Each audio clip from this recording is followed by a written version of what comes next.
Salut, moi c'est Émilie et tu écoutes la série des 1000 premiers jours d'un parent produit par The Parents Show. Pour toi, 30 guests de folie sont venus répondre aux questions que tu te poses sur ta parentalité. Il y aura des professionnels et des parents pour te parler du sommeil de bébé, de l'organisation du quotidien des parents, mais aussi sur le postpartum, le suivi médical ou la charge mentale. Et enfin, pour un maximum d'énergie positive, Jenny d'Astro Sisters nous dévoilera l'astro des mamas pour savoir quelle maman tu es selon ton signe astro.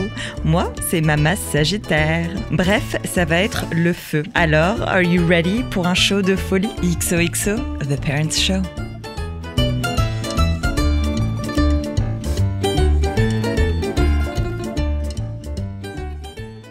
Ce podcast a été réalisé notamment grâce au soutien du laboratoire Gallia, engagé dans la liberté de parole des parents. Et oui, devenir parent, c'est une expérience unique, stimulante, mais également bouleversante. Ce que l'on appelle les 1000 premiers jours est effectivement une période décisive pour le développement de bébé, mais c'est aussi la période où vous apprenez à devenir parent. Un rôle qui implique de grandes responsabilités et donc parfois des doutes et des remises en question. Notre partenaire, le laboratoire Gallia, est persuadé qu'il n'existe pas de bon ou de mauvais choix, car chaque bébé est unique et que nourrir son bébé raconte avant tout une histoire, la vôtre. La mission de la marque, nourrir la confiance des parents. La vie pendant la grossesse. On a une image idyllique de ce ventre qui s'arrondit. Une plénitude devrait s'installer avec cet enfant que je porte, right? Se sentir plus femme que jamais, se sentir belle, sensuelle, ça arrive, oui bien sûr, mais pas tout le temps. Pour d'autres femmes, grossesse est synonyme de prise de poids ou perte de poids chelou, nausées, somnolence, spasmes ou devoir être alité. Bien loin de ces photos glamour de Nabila dans Paris Match ou de Rihanna dans Vogue. Une pression sur le couple peut également peser, libido on fire ou au contraire ne me touche surtout pas. Est-ce que l'autre nous trouve toujours aussi belle? Et puis cette autre personne extérieure à ma grossesse, est-ce qu'elle peut vraiment m'aider, m'accompagner? Je lis sur différentes plateformes qu'il faut bien manger ou manger équilibré, bien respecter tout le suivi médical à la lettre, essayer d'avoir une activité physique régulière, etc. Mais tout ça, tu le sais déjà? Ça rajoute peut-être une charge mentale en plus de cette question qui nous hante toutes et tous, est-ce que mon bébé va bien dans mon ventre? Et si on vivait une grossesse qui ne ressemble à aucune autre, puisqu'elle ne ressemble à aucune autre? Et si on acceptait que le fait de prendre 20 kilos, ça nous saoule, mais que bon, on verra après, chaque chose en son temps. Ici, on aura des conseils de professionnels bien sûr, et on enchaînera avec des témoignages de parents ou comment la grossesse se passe dans la vraie vie. Dans cet épisode, on abordera les sujets du changement de corps, du couple, de la libido, du suivi médical et autres conseils pour être, j'espère, enfin en paix pendant cette période.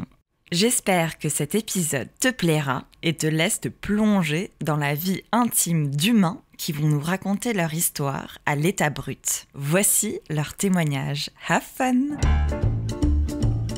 Guylaine, naturopathe et maman de 2 big boys. Ma première grossesse, c'était assez étrange parce que j'avais ma meilleure amie qui était enceinte en même temps que moi. Et en fait, je ne me sentais pas aussi connectée à mon enfant qu'elle.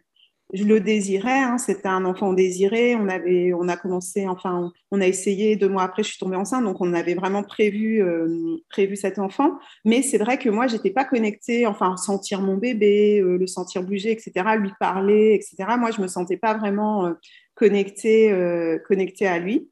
Et je trouve que nous, dans notre couple, en fait, au début, ça a été un peu... sur la fin, plutôt, quand le corps, en fait, se transforme un peu, c'était un peu compliqué. Pas compliqué, mais c'était assez étrange, je trouve.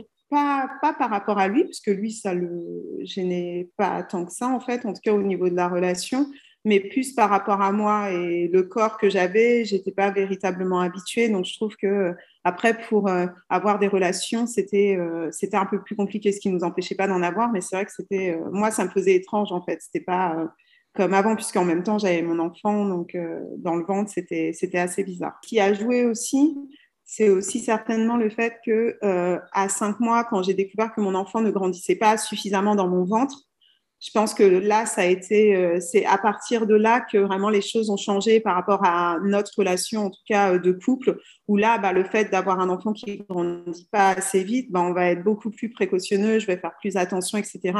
Et j'avais plus bah, peur, en fait, éventuellement d'accoucher prématurément, etc. Donc, je faisais bien plus attention et j'étais plus trop dans la relation, mais plus dans comment faire pour protéger, en tout cas, et nourrir au mieux mon bébé. Alexandre Marcel, ou Papa Plume, auteur de Je ne m'attendais pas à ça et influenceur. Bah, déjà, grossesse et accouchement, c'est pas. Enfin, c'est pas pareil. Si, c'est.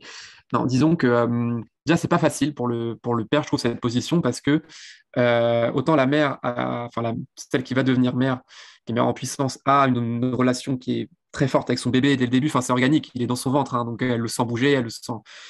Il y a des échanges de pensées, des échanges de nutriments et des échanges. Ils se nourrissent l'un l'autre, en fait, j'ai envie de dire. Alors, le père, lui, il voit ça un peu il voit ça un peu de loin. Enfin, on voit le ventre grossir, après, on le voit bouger, donc voilà, mais c'est pas forcément simple. Moi, le premier conseil que je donnerais déjà, c'est de faire de l'apnonomie, parce que T'en moi, parles dans ton livre. Ouais. ouais, ça a tout changé, enfin, ça a tout changé pour moi, en tout cas, avec Ambre. Euh, Parce qu'en fait, on prend conscience qu'on n'est pas juste un être extérieur à cette relation, on peut vraiment on peut entrer, en fait, en communication avec le bébé qui est dans le ventre, hein, par le toucher affectif, par en lui parlant, en mettant ses mains d'une certaine façon. Donc ça, c'est pour la relation entre le papa et le bébé, l'autonomie, c'est super. Ensuite, entre le papa et la maman, bah, il faut être présent au maximum aux rendez-vous médicaux. Il faut être présent aux échographies. Alors là, avec le Covid, je sais que c'était compliqué. Les pères, il n'y avait pas forcément accès. Moi, d'ailleurs, pour Swan, hein, j'en ai fait qu'une ou deux, alors que pour Ambre, je les avais toutes faites. Donc, ça n'aide pas non plus à se projeter, c'est clair. Les cours à la maternité, pareil, il faut. Alors, compliqué aussi parce que souvent, c'est en pleine journée. Donc, quand on travaille, c'est pas forcément simple de se libérer. Mais voilà, essayer de voir avec son patron ou poser des jours, j'en sais rien, mais montrer qu'on est là en fait, qu'on n'est même pas en soutien en fait, qu'on est juste là, on est prêt à prendre notre place. C'est important pour soi, c'est important pour la maman, pour qu'elle sente qu'elle va pas être, enfin qu'elle n'est pas toute seule dans cette histoire, mais qu'on est deux et puis qu'on va être trois. Un bébé, ça se fait à deux, ça se pense à deux, ça s'accueille à deux. Donc voilà. Et puis la comparaison que je prends aussi dans mon livre, c'est avec par exemple les cours de. Alors ça, c'est plus une fois que le bébé est là, les premiers jours, mais comme quand on était je sais pas, en première ou en terminale et qu'on faisait les cours de chimie ou de physique avec les TP. Bah, en fait, ceux qui foutaient rien, enfin qui s'amusaient juste avec les pipettes, c'était un peu mon cas. Je détestais la physique et la chimie et j'avais plus tendance à me marrer qu'à faire les trucs. Bah, le jour du bac, on est quand même bien emmerdé quoi, par rapport à ceux qui sont entraînés toute l'année. Bah là, devenir papa, c'est un peu ça. C'est-à-dire qu'à la fois, durant les cours à la maternité, alors ça reste des cours un peu abstraits, et c'est sûr que manipuler un faux bébé, c'est pas comme manipuler son propre bébé, mais à la fois pendant les cours à la maternité et à la fois quand il est là, les premières heures, les premiers jours, bah, en fait, il faut y aller, quoi. Il faut s'engager, il faut lui donner le bain, il faut le prendre dans ses bras, il faut y aller, quoi. Parce que plus on retarde l'échéance, plus on va avoir du mal à entrer dans son rôle de père. Et puis encore une fois, oui, par rapport à la maman, ben, l'apnonomie aide beaucoup parce que moi, j'ai appris à me positionner par rapport à Marianne pour la soulager, par rapport à ses douleurs, à son dos, à son ventre. Pierre, plus connu sous son pseudo Ma vie de papa gay, influenceur et papa de 3 girls. On y a été pendant la grossesse, hein, donc on a fait une échographie avec elle. Alors, il faut savoir qu'on a une super relation, hein, pendant tout ce temps-là. On se donne des nouvelles quasiment tous les jours, on s'adore, vraiment une très belle relation qui se crée. On partage beaucoup, on s'entend bien aussi, puisqu'on l'a rencontrée. Quand on s'est rencontrés, il y avait elle, son mari, mais après, quelques jours après, on a été chez elle, il y avait ses enfants, nous avait fait rencontrer ses parents aussi. C'était vraiment un beau moment. Donc voilà, pendant tout le moment de la grossesse, et même avant, puisque évidemment, ses parents s'est rencontrés et il y a eu le transfert d'embryon ensuite. Il y a eu à peu près 5 mois où bah, tu sais, il fallait que la donneuse d'ovule puisse aussi, bah, faire cette donation, que ça corresponde avec le cycle de la femme qui va porter, etc. Enfin voilà, tout un côté médical, bon, pour le coup, qu'on ne gère pas. Et là, pour le coup, c'est le fameux rôle de l'agence et de la clinique de gérer tout ça. Et donc, bon, bref, tout ça pour dire qu'on s'entend super bien, on a vraiment une relation qui se crée assez forte. Et quand on y va à peu près aux 6 mois de la grossesse, donc on rencontre le médecin aussi qui va pratiquer l'accouchement. Et donc, on discute, on va visiter l'hôpital aussi, c'est rigolo ça. Et en fait, comme c'est des jumeaux, elle nous dit, bon, il faudra faire enfin des jumelles. On ne savait pas encore le genre à ce moment-là, mais elle nous a dit qu'il y avait un enfant qui était en position assise, je ne sais plus comment on dit, Si, ouais. et Mhm. il fallait faire une césarienne et pas un accouchement naturel. Naturel, d'accord. Donc il a fallu qu'il nous donne une date finalement pour la césarienne. Coralie, architecte d'intérieur et maman d'une petite fille.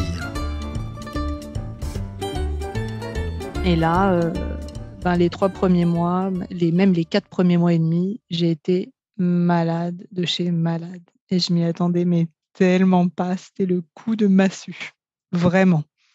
Vraiment. Moi, je suis quelqu'un de très actif, toujours en train de faire un truc, pleine de peps. Et là, j'ai été clouée au lit. Je ne me levais que pour aller vomir. Donc, voilà. Je me levais souvent du lit, puisque j'allais beaucoup vomir, mais j'étais clouée au lit. J'ai perdu du poids, j'ai perdu 5 kilos. Donc, j'ai mis un coup d'arrêt, et malheureusement pas un coup de frein, mais un coup d'arrêt à tout ce que j'étais en train de faire pour ma boîte, parce qu'en fait, je ne pouvais plus du tout me lever. Donc, j'étais comme je mangeais quand même, mais je me vidais tout le temps. Donc, en fait, j'avais pas assez d'énergie. J'avais pas d'énergie, quoi. J'essayais de me forcer à sortir. Alors, les journées où ça allait un peu mieux, je sortais, j'allais jusqu'au bois de Vincennes, j'essayais de marcher en pleine nature parce que la ville, il ne fallait pas y compter les odeurs, les machins. Même les odeurs de voiture, c'était pas possible. Donc, j'essayais de m'aérer comme ça. Mais ça a été, j'ai dû réussir à faire ça peut-être 6 ou 7 fois en 4 mois, quoi. Donc, ça a été vraiment, vraiment compliqué cette période. J'avais surtout l'impression que mon corps ne m'appartenait plus, en fait. Je ne maîtrisais rien. Je ne me maîtrisais plus. Et ça, pour moi, ça a été très difficile à vivre. J'ai tout fait j'ai suivi tous les conseils à la lettre de tout ce qu'on m'avait dit de faire, etc. Comme à l'époque, je voulais le dire à personne, parce que j'étais malade en plus pendant cette période. Donc, je pouvais me confier à personne. Il y a une espèce d'injonction inconsciente par rapport à ça. Mais en fait, avec le recul, je pense que j'aurais dû le dire. Mais je me suis quand même protégée d'une certaine manière en ne le disant pas. Je me suis protégée de tous les conseils, même de l'angoisse des autres, parce que si ma grand-mère avait été au courant et ma mère et machin, elles auraient été angoissées pour moi à l'idée qu'il se passe à nouveau quelque chose. Mais en même temps, je me sentais tellement seule. J'avais mon chéri, hein, mais lui, c'est pas une femme. Donc en fait, même s'il était à 100% dans le soutien, il pouvait quand même pas comprendre. J'ai fait venir une puéricultrice qui m'a beaucoup aidée, qui est venue discuter avec moi. Elle est juste venue me parler avec moi. Et je lui ai fait part de tout ce que je vivais, etc. Donc, elle m'a donné des petits conseils. Elle nous avait, par exemple, conseillé... Alors, il y a des choses que j'avais déjà vues sur Internet, d'autres choses non. Donc, par exemple, elle m'avait conseillé de manger un miam le matin à jeun. Alors, c'était un peu dur. Je l'ai suivi à la lettre. Donc, mon chéri avait pour injonction de se lever avant moi. C'est-à-dire que même si je me levais à 7 heures, il fallait qu'il se lève. Parce qu'en fait, à partir du moment où j'ouvrais les yeux, j'allais vomir, pour être un peu clair. Mais il fallait que je mange ce truc pour pouvoir avoir un peu d'énergie, pour éventuellement pouvoir me lever un peu. Donc, ce miam, c'est quoi? C'est une demi-banane écrasée avec une cuillère à soupe d'huile. Ça peut être de l'huile d'olive, de l'huile de lin, voilà. Ouais, n'importe quelle huile. Et des graines mixées. Alors, au début, c'est bon. Tous les jours, quand en plus on va vomir tous les jours, ça devient vraiment dégueu. C'était horrible. Vraiment, je le mangeais, mais à reculons le truc. Mais je me forçais, j'étais dans mon lit avec mon bol comme ça. Et puis ça m'arrivait par exemple de manger et de dire ah non, en fait là, je courais aux toilettes pour aller vomir. Ah ouais, c'est quand même Donc, un combat, quoi. Ouais. Donc, mais mon chéri était sympa parce qu'en fait, tous les matins, il se levait. C'est-à-dire que si lui, il dormait et que moi, à partir du moment où j'avais ouvert les yeux, je lui disais il faut que tu te réveilles parce que là, il faut que tu me fasses le miam parce que là, je vais vomir. J'ai envie de vomir déjà. Mais est-ce que parfois, ça t'empêchait de vomir, le fait de remplir ton estomac? Exactement, en fait. Ouais. Exactement. Le fait d'avoir l'estomac plein évitait la nausée. D'ailleurs, souvent, le peu de repas que j'arrivais à manger, je ne rendais pas mon repas. Je ne c'est faisais marrant, que hein. vomir dès que j'avais l'estomac vide. Donc, dès que je commençais à avoir un peu la digestion qui se terminait, paf, c'était fini. Et alors, le truc le plus dur, c'était de ne pas pouvoir boire. J'ai eu l'impression d'être dans un désert pendant 4 mois. Parce que l'eau, à peine je buvais une gorgée comme ça, j'allais vomir. Et en fait, au bout d'un moment, j'allais quand même vomir l'eau que j'avais bu. Bon, donc ça permettait, je la gardais un peu, mais j'étais toujours, j'ai quand même eu des angoisses quasiment toute la grossesse, avec tout ce qui s'était passé, les fois d'avant, le fait d'avoir été malade. Je me disais qu'en fait, bon, tout ne devrait pas bien se passer d'une certaine manière. Comme à chaque fois ça se passait pas bien, il devrait y avoir, il allait se passer un truc plus tard. Je savais pas trop ce que ça pouvait être. Est-ce que mon enfant allait naître avec une maladie? Est-ce que finalement je ferais une fausse couche tardive? Alors, c'était pas H24, mais ça me traversait quand même l'esprit, tu vois. C'était, voilà, c'était là dans un coin de ma tête, même si je vivais pas avec à 100%. Je ne, je ne pouvais pas ne pas y penser ou mettre cette idée totalement de côté parce que je me suis dit ça arrive bien à plein de gens, donc pourquoi pas moi, quoi. Juliette ou Coucou les Girls, actrice, chanteuse, influenceuse et maman d'un petit baby. Il y a deux choses, c'est-à-dire que moi j'ai adoré voir mon corps changer. Je me souviens, j'ai fait des cours de yoga prénatal. Donc j'ai fait ça genre les 2-3 premiers mois de ma grossesse. Et c'était à l'époque des confinements, et je me souviens qu'on faisait ça en visio. On était une vingtaine de nanas. Et très souvent, la prof de yoga, elle nous demandait comment on se sentait dans notre corps, qu'est-ce que ça nous aide de voir notre corps changer et tout. Il y avait beaucoup de nanas qui supportaient pas. Et en fait, c'est pas que ça me surprenait, mais moi je trouvais ça magnifique, au contraire, dans le sens où moi, d'avoir vu mon ventre pousser, d'avoir vu mes seins se noircir, s'élargir, d'avoir vu des taches de grossesse sur mon visage, enfin, tu vois, tout ça, j'étais pas dans un truc à me dire. Enfin, si, en fait, je me trouvais belle, en fait, et je trouvais ça beau, tu vois. C'est tellement merveilleux. Enfin, quand il réfléchit, c'est quand même incroyable de donner la vie, tu vois, de se dire qu'il y a un petit être qui grandit en toi. Je trouve c'est fou que c'est hallucinant. Donc en fait, dans ce moment-là, moi j'étais prête à tout, dans le sens où j'étais prête à prendre du poids. Bon, bah, j'en ai pas pris, mais voilà, je m'étais dit c'est un moment, c'est une parenthèse, donc ville. Donc je l'ai vécu à fond dans le changement de corps où j'ai aimé ça. Mais par contre, te dire que j'ai aimé la grossesse, maintenant je peux te dire que je crois que j'ai aimé. Et que je regrette d'avoir été dans un truc où, sur le moment, en fait, j'arrêtais pas de dire je déteste ça. Bah voilà, j'ai fait une fausse couche 3 mois avant, et donc j'étais vraiment dans une angoisse que ça reprenne. Enfin voilà, que je perde le bébé, donc j'étais en flip et en angoisse beaucoup. Et puis moi j'ai fait du diabète gestationnel, donc j'avais des piqûres d'insuline, donc vraiment relou. En plus de ça, je pouvais pas manger ce que je voulais parce que diabète gestationnel. En plus de ça, la clope, moi qui suis une très grande fumeuse, je devais faire extrêmement attention.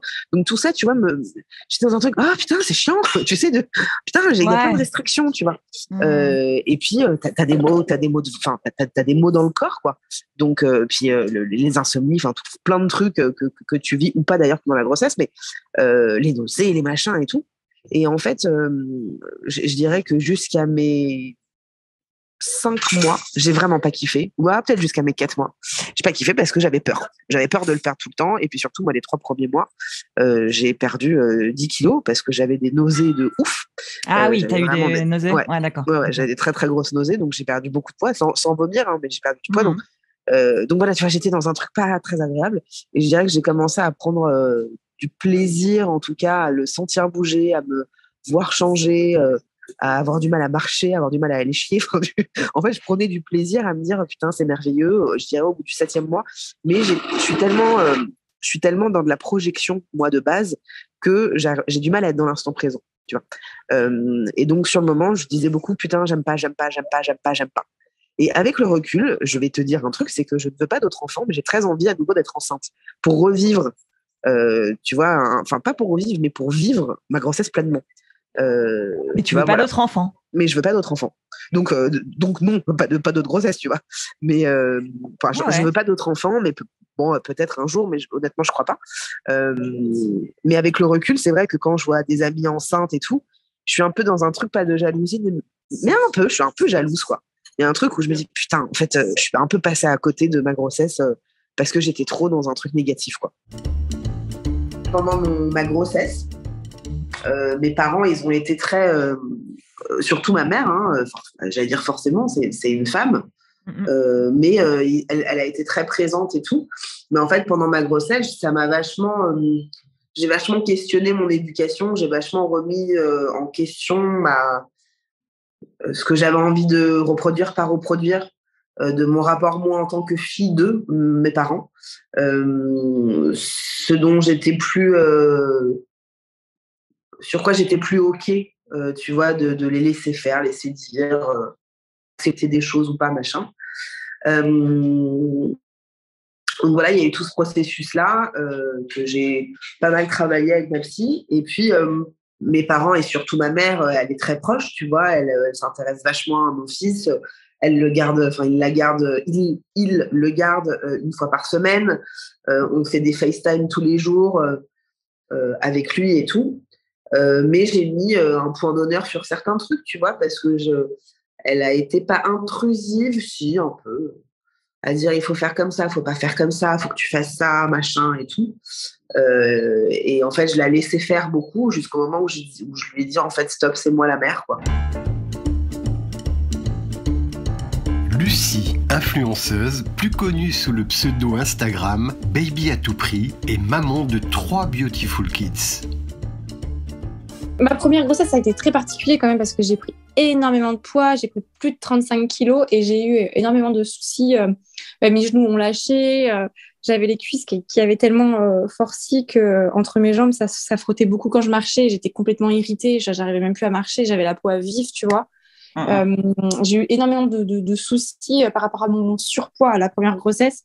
Donc, je peux pas te dire que j'ai une grossesse hyper épanouie pour la première, mais plus dû à mon surpoids qu'autre chose. Ça m'a énormément fatiguée au niveau du souffle, de l'énergie. Et je te dis, le fait que j'avais des gros soucis au niveau des genoux, parce qu'en fait, je suis passée je faisais même pas 50 kilos et d'un coup, j'en faisais presque 80. Enfin, tu vois, Ouais. ça s'est passé très, très vite. Mon corps, il a vraiment pas suivi. Et c'est des trucs qui paraissent peut-être bêtes, tu vois, mais rien que le fait que le fait de marcher, mes jambes, mes cuisses ne s'étaient jamais touchées avant, et le fait de marcher et que mes cuisses se frottaient, mais ça m'a arraché la peau. Mais des trucs qu'on pense même pas quand on le vit pas, tu vois. Maintenant, j'ai pas utilisé à l'époque, mais maintenant j'ai vu que pour les personnes que ça gêne, il y a des choses qu'on peut mettre au niveau des cuisses et tout. Mais je me suis pas équipée ou j'ai pas vécu en fonction de mon changement corporel parce que j'étais perdue et que c'était la première fois que je prenais autant de poids et je l'ai mal vécu, ouais. Et je me suis abîmé les genoux parce que je faisais pas ce qu'il fallait, je me suis abîmé le dos parce que je faisais pas ce qu'il fallait, tu vois. Ouais. C'est plus ça, moi, qui m'a gênée. C'était ma prise de poids qui était intense et ça m'a pas gênée au niveau physique. J'étais pas en train de pleurer parce que je me trouvais pas jolie ou parce que j'avais grossi, tu vois. Moi, j'ai pas un rapport au poids qui me dérange, que je sois menue ou grosse, mais ou moins menue. C'était plus vraiment les séquelles que ça me donnait physiquement, quoi. Audrey Lieutot, fondatrice de Mon Petit Bikini, cofondatrice de NHLT, influenceuse et maman d'un petit Pablo. Oui, j'ai aimé être enceinte. J'ai pas fait trop attention à mon poids. C'est pas quelque chose du tout qui me stressait de me voir grossir et de voir mon corps changer. J'aimais bien mon corps de femme enceinte, si je le trouvais harmonieux. Après, comme tout le monde, il y a eu des périodes, j'ai été alitée pendant 1 mois. Il y a des périodes où on est un peu fatigué. Au début, j'ai eu un petit peu des nausées. Mais globalement, ça reste un bon souvenir. Daniela Martins, auteure, influenceuse et maman de 3 enfants. J'ai pas du tout aimé être enceinte et j'ai pas aimé ce corps qui changeait. J'ai pris pas mal de poids. Surtout pour le dernier, j'ai pris pas mal de poids. Tu as de la cellulite qui stocke. Oui, tu as de la cellulite. Il paraît que c'est normal. Hein. C'est après, ça se transforme en graisse pour allaiter ton enfant. Donc le corps, il paraît que c'est bien fait. Hein. Mais non, moi qui ai toujours été sportive, c'est un calvaire pour moi de voir ce corps qui change. Mais pour beaucoup de femmes, tu vois, c'est encore une fois, t'en as qui adorent voir ce corps avec des formes, arrondies. C'est vraiment propre à chacune, quoi. Tu te rends compte qu'il n'y a pas de règle. moi, personnellement, même moi-même, il me dit, putain, mais t'as beaucoup maigri. On regardait des vidéos, là, encore quand j'étais enceinte. Il me dit, t'as perdu beaucoup de poids. Et ça me fait plaisir de voir à nouveau mon visage qui se dessine. Alors moi, c'est très bizarre parce que, en fait, du moment où je suis mère, et surtout dès que le ventre commence à se voir, au début, ça va encore. Mais dès qu'il commence vraiment à se voir, moi, j'arrive pas à associer la séduction à une femme enceinte. Enfin, à moi enceinte, à la femme enceinte que je suis. J'arrive pas à séduire. C'est très bizarre, en fait. J'arrive pas à séduire et du coup, j'arrive pas à rentrer dans cette séduction.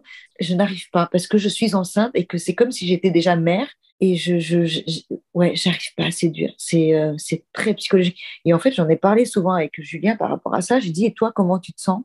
Et lui, il me dit, je suis pas à l'aise non plus. Et tu vois, ça, c'est cool parce qu'on est sur la même longueur. Il n'est pas forcément attiré par une femme enceinte déjà en général, mais même par moi, c'est pas, tu vois, ça ne me met pas en extase. Et la chance qu'on a, c'est qu'on est tous les deux sur la même longueur. Et que avoir des rapports pendant les 9 mois, et c'est pareil pour les 3 grossesses, ça se compte sur une main. Mais vraiment. Mais tu sais, quand j'avais posé la question, parce que du coup, j'ai posé souvent des questions à mes abonnés, il y a plein de nanas qui m'ont dit libido, mort. Libido, j'en avais pas. Et en fait, c'est pas vrai. Alors oui, il y en a qui sont en extase de fou, j'en connais. Mais pour beaucoup, c'est pas le cas. Pour beaucoup, c'est le néant. Et je sais pas pourquoi on associe les femmes en fin de grossesse à libido plus plus. Mais en vrai, c'est pas le cas, je t'assure. Le nombre de femmes qui m'ont écrit pour me dire, mais pas du tout. C'était même plus des femmes qui m'ont dit pas du tout que celles qui m'ont dit j'étais en extase plus plus. Et avant de passer à la suite de ce podcast, j'aimerais remercier le laboratoire Gallia pour son soutien. Nous partageons des valeurs communes et il me semble important de préciser que, depuis plus de 50 ans, les équipes de sages-femmes et nutritionnistes du laboratoire Gallia s'inspirent du miracle du lait maternel pour accompagner votre bébé au quotidien et répondre à ses besoins nutritionnels spécifiques avec des formules contenant des ingrédients naturellement présents dans le lait maternel. Le laboratoire Gallia propose une gamme complète de solutions adaptées afin de nourrir votre bébé selon son histoire, la vôtre. Avec le laboratoire Gallia, retrouvez Calisma Bio 2, alliant expertise et exigence de l'agriculture biologique, mais également la gamme Bébé Expert pour répondre à des besoins plus spécifiques. Laboratoire Gallia, votre histoire, notre expertise. Yesta, ancienne candidate de Koh Lanta, influenceuse et maman de 2 enfants. Alors, j'ai pas du tout aimé être enceinte pour les 2 grossesses. J'y vois vraiment aucun bon côté à être enceinte. Franchement, je vais être honnête. Alors, pour le coup, je dois quand même dire que j'ai eu que 2 grossesses très faciles. Je n'ai eu aucun problème, je tiens à le préciser quand même, parce que normalement, ça aide à avoir une belle grossesse quand même. J'ai eu aucun souci, aucune angoisse spécifique par rapport au bébé. Tout s'est très bien passé, tout s'est très bien développé, etc.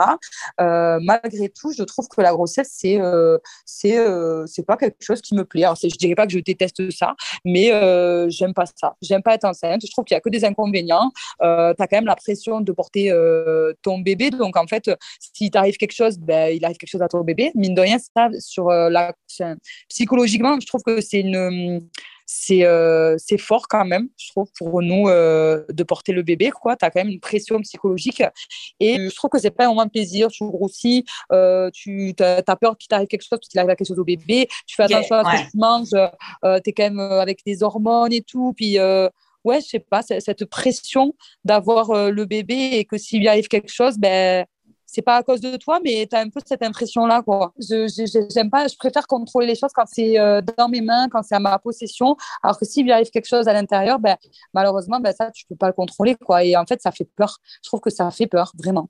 Et c'est même pas un rapport avec le poids, parce que le poids, vraiment, je trouve que le plus dur, c'est vraiment après l'accouchement. Parce que sur le coup, quand tu es enceinte, t'es enceinte dans tous les cas, voilà, t'as ton gros ventre, donc les cuisses, les bras et tout, ça va avec, j'ai envie de dire. Mais ouais, non, vraiment, la grossesse, j'ai pas aimé. Par contre, les accouchements, j'ai adoré accoucher. Anna Romao, fondatrice de The Life Influence et maman d'un petit Raphaël. J'ai adoré être enceinte. J'ai adoré vivre vraiment toutes les étapes. Moi, j'ai eu beaucoup de chance parce que j'ai eu une grossesse qui s'est passée plutôt bien. J'ai pas eu de nausées. J'étais plutôt en forme. Après, bon, moi, je suis quelqu'un je suis nature très agitée. Donc, je faisais régulièrement du sport. Je fais du yoga pendant presque toute ma grossesse.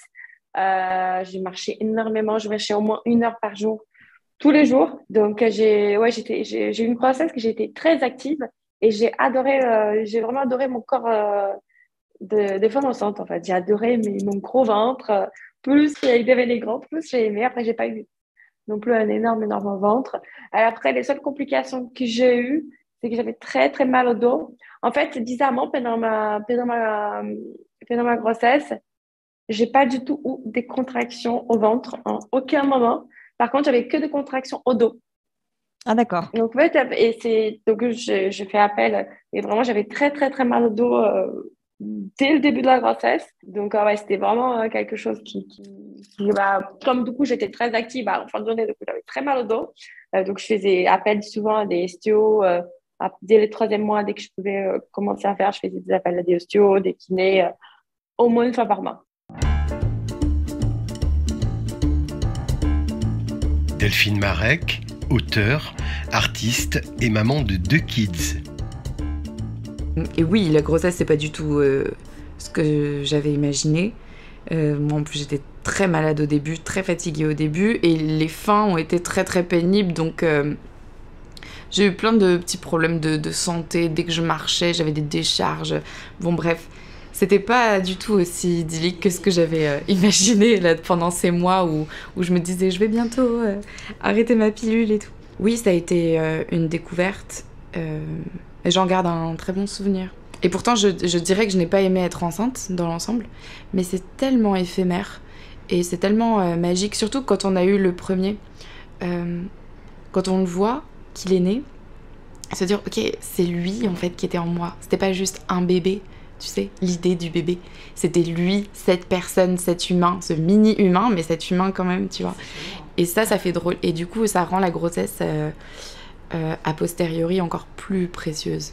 Parce qu'on se dit, ok, c'était lui, en fait, il était là dans mon ventre et tout. Ah, si j'avais su, j'aimerais bien qu'il y retourne juste pour profiter encore plus et se dire c'était lui.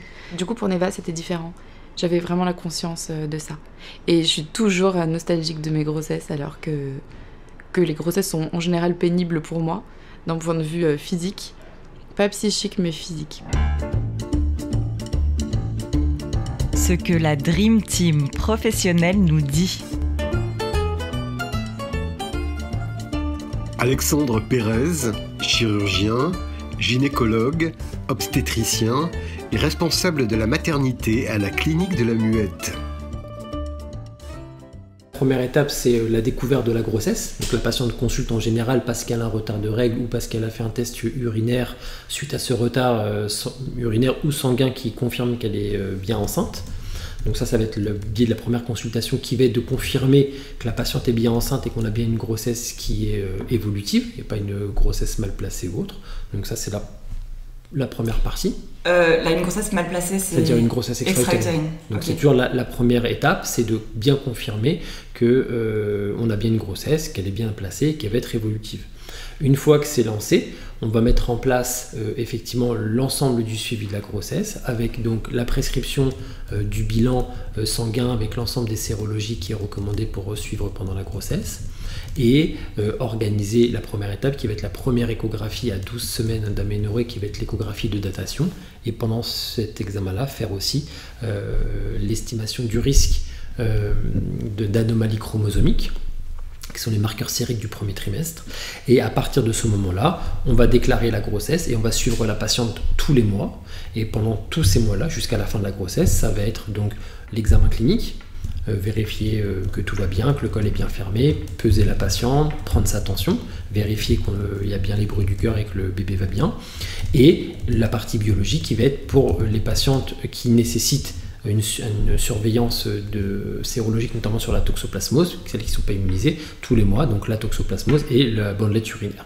Et ça, on le fera évidemment tous les mois. Et on rajoutera différents autres examens au cours de la grossesse, qui vont être la deuxième écho de morphologie qui est à 22 semaines d'aménorrhée, et l'échographie de croissance qui est à 32 semaines d'aménorrhée, qui sont donc les 3 grandes échographies à faire pendant la grossesse. Vers le 6e mois, se fera pour les patientes qui sont à risque de diabète, le dépistage du diabète gestationnel, donc du diabète de grossesse. C'est pas pour toutes les patientes? Non, il y a des facteurs de risque, notamment les patientes de plus de 35 ans, les patientes qui ont déjà fait du diabète gestationnel, qui ont pris beaucoup de poids, le bébé est suspecté macrosome ou ont déjà eu des macrosomes. Et la dernière chose après, ça va être vers 36 semaines, ça va être le bilan péridural et la consultation avec l'anesthésiste. Et en fin de grossesse, il y aura donc le surveillance monitoring par les sages-femmes à la maternité pour surveiller la fin de la grossesse de la maman. Anna Roy, sage-femme, podcasteuse, auteure, chroniqueuse dans la maison des maternelles et maman de 2 kids. Eh bien, parce que déjà, pendant la grossesse, il y a un phénomène inouï, c'est qu'on n'est plus jamais seul. Quand on est enceinte, alors certaines femmes le conscientisent pas du tout, mais de fait, on est avec quelqu'un en permanence. Donc déjà, il y a cette rupture qui est de dire, ça y est, je suis plus avec quelqu'un. Il y a des femmes, j'en faisais partie, qui étaient hyper contentes d'être avec quelqu'un tout le temps. Moi qui déteste la solitude, ça m'allait très bien. Et puis après, il y a aussi le sentiment de solitude, c'est-à-dire que on était l'objet de toutes les attentions. Les femmes enceintes sont l'objet, espèce d'aura autour d'elles. Une fois que le bébé est sorti, elle n'intéresse plus personne et tout le monde se fixe sur le bébé. Et il y a cet effet aussi réel, tangible, qui est que, à moins d'avoir encore une fois un coparent qui a un congé paternité ou de second parent très long, eh bien de fait, on se retrouve toute seule. Enfin, je ne sais pas comment vivent les femmes, mais la plupart des femmes se retrouvent toutes seules avec leur bébé en face à face. Or, un bébé ne dispose pas du langage et donc il ne peut pas nous donner les mêmes choses qu'un adulte peut nous donner ou même un enfant assez âgé. Donc elles sont véritablement seules. Et puis, ce parcours de la maternité, c'est comme une transatlantique en solitaire quand même. Personne ne peut le faire à notre place. Charline, sage-femme et influenceuse. Le sport pendant la grossesse, oui, c'est recommandé, si c'est possible. Il est recommandé même de faire 150 minutes par semaine, c'est-à-dire 50 minutes 3 fois par semaine. Donc, c'est beaucoup. En réalité, même en dehors de la grossesse, c'est assez compliqué à faire. Ouais. Ça, c'est les recommandations, mais parce qu'on sait que le sport, c'est bon et pour la mère et pour l'enfant. Vraiment, ça peut diminuer le risque de diabète, d'hypertension pendant la grossesse, de prise de poids excessive et toutes les conséquences que ça peut avoir, que ce soit pour une meilleure récupération après l'accouchement, mais aussi pour éviter une prise de poids excessive chez le nouveau-né. Et donc, ce qui peut en découler, c'est-à-dire parfois un accouchement un peu plus difficile, même si c'est pas du 100%, en tout cas, on diminue les risques quand on fait du sport. Mais également, c'est bon pour le moral, pour l'énergie. On sait aussi contre les douleurs, le meilleur traitement, c'est le mouvement. En fait, on a tendance, quand on a mal, à se dire je vais me reposer, ce qui est une bonne idée. Il est toujours bon de se reposer. Mais parfois, au moins on bouge, au plus c'est difficile de bouger. D'ailleurs, on le sait très bien, quand on se réveille, on se sent un peu rouillé et quand on se met en action, eh bien, c'est plus simple de bouger. Donc, il y a un cercle vertueux à faire du sport. Il n'y a pas tellement de sports qui sont recommandés, il y a plutôt des sports qui sont interdits. On va fortement déconseiller, voire interdire, mais bon, soit tout le monde est libre, mais je ne vous recommande pas de faire des sports à risque de chute, à risque de choc. Donc, on ne fait pas de boxe, on ne fait pas de la voltige ou des pirouettes en faisant de la gym. Mais par contre, on peut, selon le sport qu'on faisait avant la grossesse, on peut poursuivre beaucoup de sports. Exemple, la course à pied. On se dit souvent, non, on fait trop d'impact. Mais en fait, si la femme enceinte en pratiquait déjà suffisamment avant, c'est pas quelque chose de nouveau et donc son corps est habitué. Il n'y a pas plus de fausses couches chez des personnes qui font du running. Par exemple, dans l'équipe de France de basketball, il y a Valériane Ayayi qui a fait partie de l'équipe de France là, pour les JO de Tokyo. Équipe de France qui a remporté une médaille en plus et elle était enceinte de 3 mois, mais elle l'avait dit à personne. Donc, c'est possible sous surveillance médicale, avec l'accord médical, mais parce qu'elle faisait un sport qu'elle pratiquait. Ne te mets pas au basketball si tu n'en as jamais fait et tu te dis, j'ai du temps parce que je suis en congé maternité. Donc, on peut faire du sport et comment savoir si le sport que je fais est adapté. Donc, déjà, je me sens en sécurité. J'ai pas peur qu'on me donne des coups. J'ai pas peur de tomber. Et comment je me sens après ma séance. Parce qu'il y a la théorie. OK, en théorie, ce sport, il est OK. Mais moi, après cette séance, comment je me sens? Est-ce que j'ai la tête qui tourne? Est-ce que je fais des malaises? Est-ce que j'ai excessivement mal au ventre? Et ça ressemble quand même très fortement à des contractions. Eh bien, c'est que ce sport n'était pas adapté ou en tout cas, pas à cette intensité. Donc, il y a la théorie, il y a l'avis médical, mais il y a la meilleure boussole, c'est vraiment ce qu'on ressent en soi. Et par contre, du sport où, je sais pas, par exemple, je fais du vélo elliptique, je fais monter un peu le cardio, ça me fait du bien. Un bon repère, c'est de rester en aisance respiratoire, c'est-à-dire de savoir tenir une discussion en même temps. Comme ça, je sens que je fais un peu monter le cardio, mais en fait, tant que je suis capable de parler, je ne franchis pas la zone rouge. Tout ça, bien évidemment, en faisant attention à son hydratation et à son alimentation pour éviter les hypoglycémies. Mais oui, le sport pendant la grossesse, c'est vivement conseillé.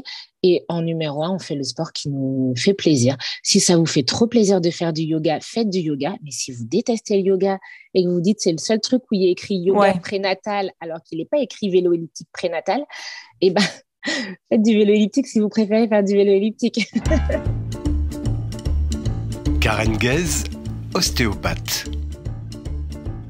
Pendant la grossesse, c'est un changement à la fois physique, postural, émotionnel, hormonal. Donc, on est un peu démunis, je pense, nous, les femmes, par rapport à ça. En fait, c'est un changement d'état. C'est un état gravide, donc ça veut dire que c'est la femme qui porte un embryon. Donc, c'est un changement qui est complètement différent de tous les autres états qu'on a. Et donc, c'est important aussi de les guider là-dedans et de leur donner aussi les outils pour appréhender ces modifications. Donc, en général, le premier trimestre, c'est plutôt, du coup, la femme qui ressent beaucoup par la fatigue. Et en général, elle vient au cabinet quand même à partir du deuxième trimestre, parce que c'est là, en fait, l'utérus prend un peu plus son ascension. C'est-à-dire, il a tendance, surtout en primipare, le pubis, il est sous le pubis, intrapelvien. Et vers le deuxième trimestre, il commence à sortir. Et l'utérus flotte pas. Les annexes, c'est-à-dire les trompes et les ovaires, flottent pas dans le bassin. Elles sont rattachées aussi par des ligaments, par des structures aponevrotiques, ligamentaires au niveau des pièces osseuses. Et donc, avec l'évolution de la grossesse, le centre de gravité diffère, l'utérus part vers l'avant, il s'ascensionne. Et donc, de temps en temps, la plupart du temps, ça peut générer des douleurs, des contraintes mécaniques. Donc, ça peut venir tirer. C'est comme un bateau qui va tirer sur les amarres du port. Ça peut venir tirer sur le sacrum, être inconfortable, créer la fameuse sciatique. Parce que si tu veux, ça congestionne toute cette région-là. Donc, le nerf peut être un peu plus irrité, créer des lumbagos, des douleurs au niveau de la région sacro-iliaque, c'est la région basse au niveau du bassin, des coccycodinies aussi, c'est-à-dire des douleurs au niveau du coccyx, parce qu'il y a une pesanteur qui se met en place et il n'y a pas forcément les bonnes postures adaptées. Donc, c'est pareil, je leur montre, je leur donne les moyens pour se réapproprier le mouvement et qu'est-ce qui va être bon par rapport à chaque contrainte, quoi. Donc, si elles sont très lordosées et qu'elles ne s'en rendent pas compte pendant le travail, c'est pareil, je leur explique, c'est mieux de déposer un peu plus, de recentrer votre bassin, d'utiliser un ballon pour pouvoir bouger, de faire des pauses, de marcher pour venir drainer. Tout ça aide pour elles, en tout cas, être moins passives dans leur état gravide et plus actives à se dire, ah oui, ok, je suis dans une étape transitoire, mais je sais les nouvelles choses qui vont me faire du bien et peut-être que les postures avant qui passaient très bien quand je n'étais pas enceinte, maintenant fonctionnent moins bien, mais je sais pourquoi. Et je vais réadapter en fait mes habitudes de vie par rapport à ma nouvelle grossesse, quoi. Et pour les nausées? C'est à la fois hormonal, c'est très hormonal, mais ça peut aussi être mécanique. Et dans ces cas-là, ça peut être un véritable atout. Les femmes peuvent se sentir soulagées dès la première consultation. Ah ouais. Ça arrive, mais c'est différent pour chacune, quoi. Mais en tout cas, on va optimiser au maximum, on va leur expliquer, on va venir lever, les petites contraintes qu'il peut y avoir par rapport à la grossesse sur ce passage-là, sur le passage du nerf pneumogastrique ou le diaphragme aussi, qui est au niveau de, juste à l'embouchure de l'estomac, au niveau de l'œsophage. Et donc le fait de détendre cette région-là, d'assouplir cette région-là, de donner plus d'espace, d'ouverture, ça aide aussi.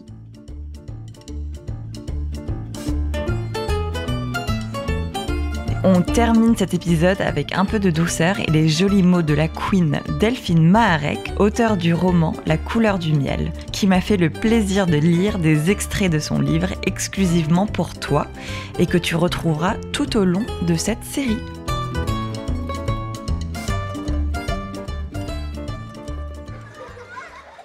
Mange sainement, mais fais-toi une pizza si ça te rend heureuse. Prends des bains et endors-toi jusqu'à ce que l'eau soit froide. Et si tu souffres d'insomnie, alors lis des livres. Uniquement des histoires extraordinaires qui changeront tes nuits et te donneront de la joie et de l'espoir. Parle à ton homme. Il ne comprendra peut-être pas toutes tes humeurs, parce que personne ne peut vraiment, mais tu seras heureuse de les avoir partagées et extériorisées.